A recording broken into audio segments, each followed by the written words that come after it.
Leyla kucağında kanlar içinde vurulmuş yatıyor. İbrahim yoldaş, İbrahim yoldaş. Yiğitler ölür mü üç beş kurşunla, yorulmuş kalkıyor İbrahim yoldaş. Yiğitler ölür mü üç beş kurşunla, doğrulmuş kalkıyor İbrahim yoldaş.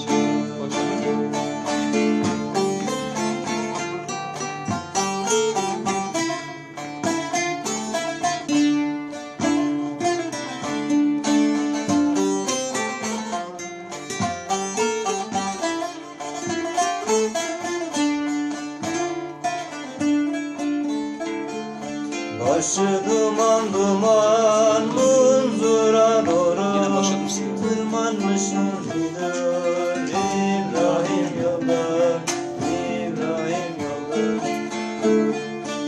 İşkenceler devam ediyor böyle, parça parça kesiliyor başı.